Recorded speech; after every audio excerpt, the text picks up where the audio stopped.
من الشيطان الرجيم بسم الله الرحمن الرحيم ولا تؤتوا السفهاء أموالكم التي جعل الله لكم قياما وارزقوهم فيها واكسوهم وقولوا لهم قولا معروفا۔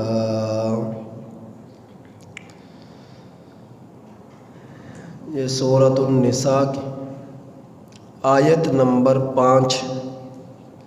اس آیت کریمہ کا ترجمہ یہ ہے، وَلَا تُؤْتُوا السُّفَهَاءَ، اور نہ دو تم سفہاء بے وقوفوں کو، اموالکم اپنے مال، التی جعل اللہ کہ جس مال کا اللہ نے بنایا ہے، لکم تمہارے لیے، قیامہ قائم رہنے کا ذریعہ، اور نہ دو تم بے وقوفوں کو اپنے مال کہ جس مال کا اللہ نے تمہارے لیے قائم رہنے کا ذریعہ بنایا ہے، وارزقوہم،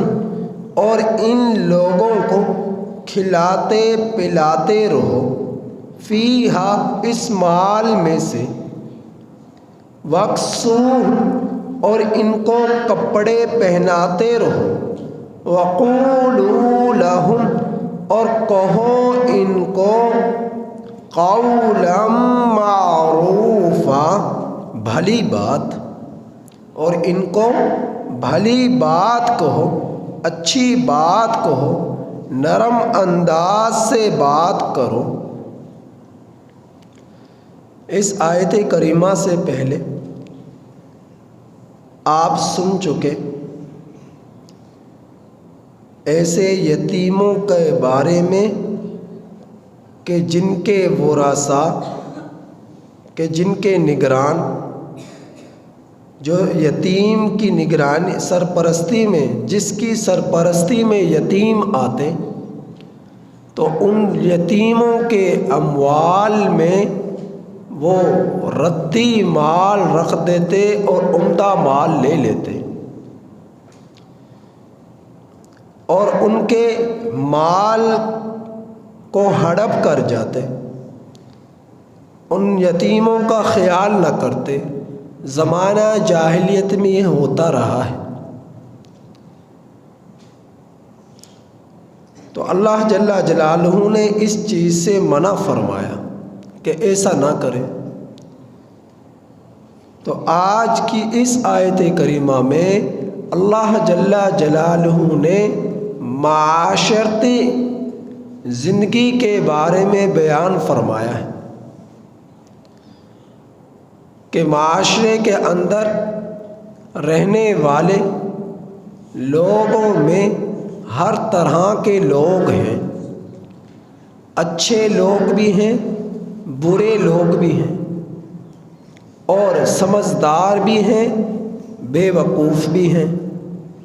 ہر طرح کے لوگ معاشرے میں آپ کو ہر زمانے میں ملیں گے، ہر دور میں ملیں گے، سمجھدار بھی، بے سمجھ بھی، سمجھدار بھی، بے وقوف بھی، اچھے بھی، برے بھی۔ تو ہر دور میں یہ ملیں گے۔ تو آج کے دور میں بھی بہت سارے لوگ آپ کو ملیں گے۔ تو جب یتیم کوئی بچہ ہو جاتا ہے اور وہ کسی کی سرپرستی میں آتا ہے، تو سرپرستی میں جو جس کے آ رہے ہیں، تو وہ چچا کا بیٹا ہوگا یا تایا کا بیٹا ہوگا یا رشتہ داروں میں سے کوئی اور ہوگا۔ اب جس کے پاس بھی مال ہے جس کے پاس بھی یتیم کیا کہ جو ہے وراثت ہے، مال ہے، تو اس شخص کی سرپرستی میں اب یتیم ہے، اور یتیم بچہ بے وقوف بھی ہو سکتا ہے، سمجھدار بھی ہو سکتا ہے، اور جس کو مال جس کی سرپرستی میں آ رہا ہے وہ بے وقوف بھی ہو سکتا ہے، سمجھدار بھی ہو سکتا ہے۔ تو مال ایسے شخص کی سرپرستی میں دیا جائے جو سمجھدار ہو، بے وقوف نہ ہو۔ اب اس کے پاس مال آ گیا تو یتیم جو بچہ ہے، تو جب تک وہ سمجھداری کی نوبت پر نہ پہنچ جائے، عقل مند نہ ہو جائے، اپنے نفع اور نقصان کا اسے پتہ نہ چلنا شروع ہو جائے، اس وقت تک اس کو اس کا مال، اس کی وراثت سپرد نہ کر دی جائے، اس کے حوالے نہ کی جائے۔ تو جب وہ دیکھا جائے کہ سمجھدار ہو گیا، عقل مند ہو گیا، اب اپنے نفع نقصان کی اسے پہچان ہو گئی، تو اب کیا کرے؟ اس کے بلوغت کو پہنچ گیا تو اس کا مال اس کے سپرد کر دیا جائے۔ اگر تم نے ایسا نہ کیا اور بے وقوفوں کو بے وقوفی کی حالت میں، بے سمجھی کی حالت میں اس کے مال اس کے سپرد کر دیا، تو وہ اس مال کو ضائع کر بیٹھے گا، وراثت کو ضائع کر بیٹھے گا۔ تو اللہ رب العزت نے یہاں پر بیان فرمایا، نہ دو تم بے وقوفوں کو اپنے مال کہ جس کا اللہ نے تمہیں بنایا ہے قائم رہنے کا ذریعہ، ورزقون، اب مال ہی کے ذریعے اس کی ضروریات زندگی پوری ہوں گی، کھانے پینے پہننے اوڑھنے رہنے سہنے کے ضروریات جو ہیں اس کی پوری ہوں گی۔ اگر مال نہ رہا تو پہنے گا کہاں سے؟ مال نہ رہا تو زندگی کیسے بسر کرے گا؟ کھائے گا کہاں سے؟ مال نہ رہا تو رہے گا کیسے مکان میں؟ بجلی بل، گیس بل، رہنے کے لیے چھت، بے شمار ایسی چیزیں ہیں جو ضروریات زندگی کی ہیں، تو مال کے ذریعے یہ ضروریات پوری ہوں گی۔ تو اللہ تعالیٰ فرما رہے ہیں اگر مال نہ رہا تمہارے پاس تو پھر کیا کرے گا؟ زندگی کیسے گزارے گا؟ قائم کیسے رہ سکے گا؟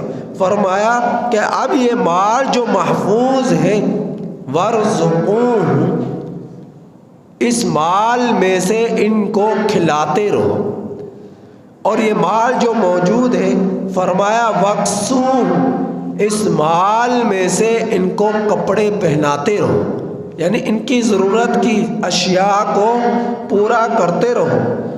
اور فرمایا اب معاشرہ جو ہے جیسا کہ بتلایا ہر طرح کے لوگ ہیں، اگر معاشرہ اچھا ہے تو لوگ اچھے رہیں گے، اگر معاشرہ برا ہے تو لوگ برے رہیں گے۔ آپ کے بچہ جو ہے آپ نے دیکھنا یہ ہے یتیم ہے یا آپ کا اپنا بچہ ہے جو نابالغ ہے تو یا جوانی کو پہنچ گیا، ابھی اس پر کوئی ذمہ داریاں عائد نہ ہو سکی اور وہ تعلیم حاصل کر رہا ہے، یا ابھی تعلیمی مرحلے میں داخل نہیں ہوا، وہ تکمیل کو نہ پہنچا، اور ابھی اس کی تعلیم ادھوری ہے، وہ گھر سے نکل رہا ہے، محلے گھر سے کی چار دیواری سے نکل کر محلے میں آ رہا ہے، تو محلے میں اس علاقے میں اس پر نظر رکھنی پڑے گی کہ اس کا اٹھنا بیٹھنا، اس کے معاملات، اس کے تعلقات کیسے لوگوں سے ہیں، اچھے لوگوں سے ہیں یا برے لوگوں سے ہیں۔ اگر اس کے تعلقات، اس کی صحبت، اس کی دوستی، اس کا یارانہ اگر برے لوگوں کے ساتھ ہے تو یہ برا بنے گا، اگر اچھے لوگوں کے ساتھ ہے تو یہ اچھا بنے گا، اگر بے نمازی کے ساتھ ہے تو یہ بے نمازی بنے گا، اگر اس کے نمازی کے ساتھ تعلقات ہیں تو یہ نمازی بنے گا، اگر اس کے شرابی کے ساتھ تعلقات ہیں تو یہ شرابی بنے گا، اگر جواری کے ساتھ اس کے تعلقات ہیں تو یہ جواری بنے گا، اگر نشئی کے ساتھ اس کے تعلقات ہیں تو یہ نشئی بنے گا۔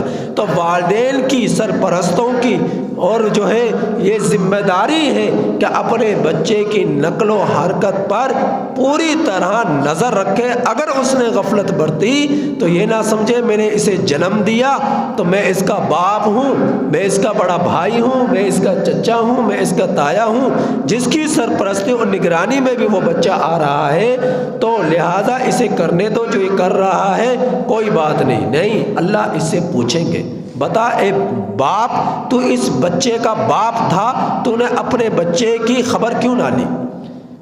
بتا اے بھائی، تو اس کا بڑا بھائی تھا، تیری سرپرستی میں یہ تھا، تو نے اس کی خبر، اس کی نگرانی کیوں نہیں کی، اس کی تربیت کیوں نہ کی؟ اور اگر کوئی سرپرست ہے کسی یتیم کا، پوچھا جائے گا اے سرپرست تو بتلا، تو اس یتیم کی سرپرستی کر رہا تھا، تو نے اس کی نگرانی، اس کی تربیت، اس کی دیکھ بھال کیوں نہیں کی؟ تو اللہ تعالیٰ پوچھیں گے ان سرپرستوں سے۔ اس وجہ سے اللہ کی نعمت ہے اولاد، یتیم کی پرورش کرنا، یتیم کا خیال کرنا بہت ہی بڑا اجر ہے، بہت ہی زیادہ ثواب ہے، بہت ہی زیادہ جو ہے رضائے الہی کا ذریعہ ہے۔ اور بچے، اپنی اولاد، بیٹا یا بیٹی، اللہ کی بہت بڑی رحمت ہے، میرے رب کی بہت بڑی نعمت ہے۔ لیکن اگر ان کی تربیت نہ کی، ان پر نگرانی نہ کی، ان کی دیکھ بھال نہ کی، ان کی نمازوں کا خیال نہ کیا، ان کے روزوں کا خیال نہ کیا، ان کے سچ کا خیال نہ کیا، ان کی پاک دامنی کا خیال نہ کیا، ان کے رہن سہن کا خیال نہ کیا، ان کی جو ہے تربیت کا خیال نہ کیا، تو یہ نہ سمجھ لینا کہ مجھ سے پوچھا نہ جائے گا۔ اللہ پوچھیں گے، باپ سے پوچھیں گے، بڑے بھائی سے پوچھیں گے، چچا سے پوچھیں گے، تائی سے پوچھیں گے، سرپرست سے پوچھیں گے کہ بتا تیری نگرانی میں یہ بچہ آیا تھا، تو نے اس کی نگرانی کیسی کی؟ آج گھروں میں دیکھیں بے شمار ایسی آپ کو اولادیں ملیں گی، ماں اور باپ کو ذرا بھر بھی اثر نہیں پہنچتا، بیوی کو ذرا بھر بھی اثر نہیں پہنچتا کہ میرا خاوند کیا کر رہا ہے، اس کے لیے دعائیں نہ کرنا، اس کی فکر نہ کرنا، اسے بار بار نیکی کی طرف راغب نہ کرنا۔ باپ بڑے بھائی کو ذرا فکر نہیں پڑتا کہ میرا یہ چھوٹا بھائی ہے، یہ کن لوگوں کے ساتھ زندگی گزار رہا ہے، کیسے معاشرے میں رہ رہا ہے، کیسی صحبت میں رہ رہا ہے۔ باپ کو ذرا بھر بھی اثر نہیں پڑتا، وہ اپنے کاروباروں میں ایسے مصروف ہیں، اپنے معاملات میں ایسے مگن ہیں کہ انہیں خیال ہی نہیں کہ میری اولاد کیا کر رہی ہے، میری اولاد کے کیسے لوگوں سے تعلقات ہیں، کیسے لوگوں سے یاریاں ہیں، کیسے لوگوں کی صحبتیں ہیں۔ تو باپ کو ذرا بھر بھی اس چیز کا خیال نہیں پڑتا۔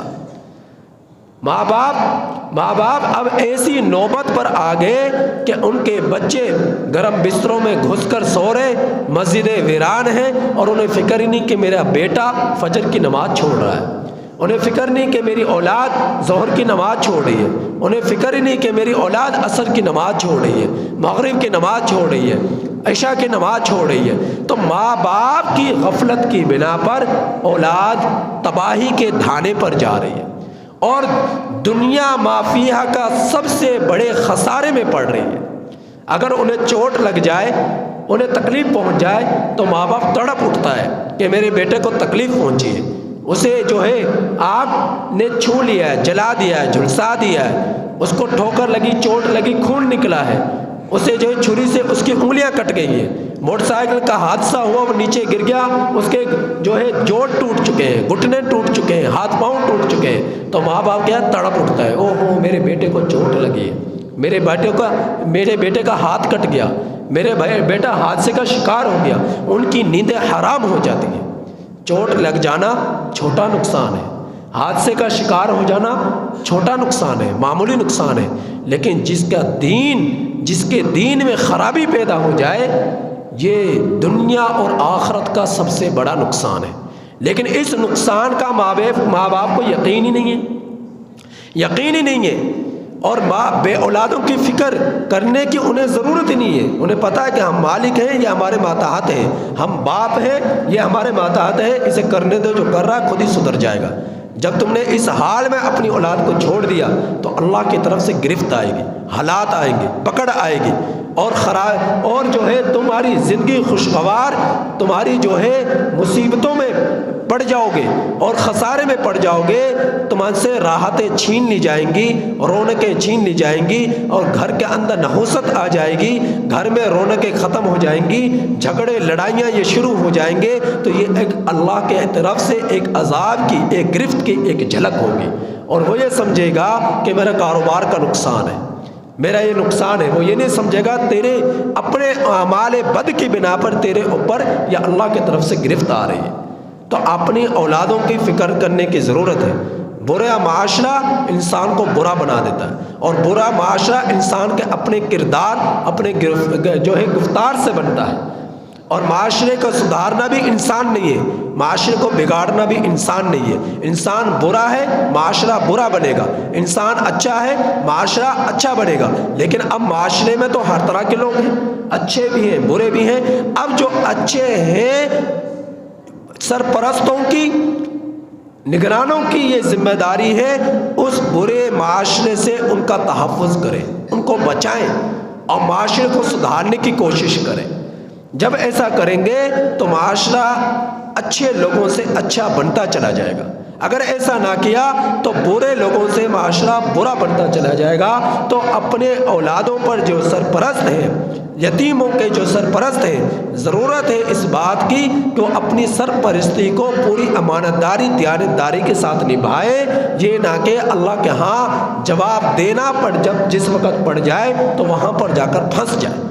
تو اللہ تعالیٰ فرمائے تو برے معاشرے میں اب اس یتیم کے، اس ماتحت کے اب صحبتیں اور تعلقات جب بری پڑ گئی تو اب جو سرپرست ہے اس کے پاس جو اس کا مال ہے، اس کا جو جائیداد ہے، اس کی جو وراثت ہے، اس یتیم کو اس کو اکسائیں گے، اسے بھڑکائیں گے کہ تو اس سے اپنا مال لے.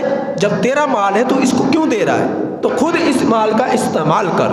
تو اللہ تعالیٰ فرما رہے تمہیں برا بھلا بھی کہا جائے گا. سرپرست کو، یہ یتیم کا سرپرست ہے، اسے برا بھلا بھی کہا جائے گا، اسے جو ہے اسے ڈانٹ ڈپٹ بھی کی جائے گی، اس سے جھگڑا بھی کیا جائے گا.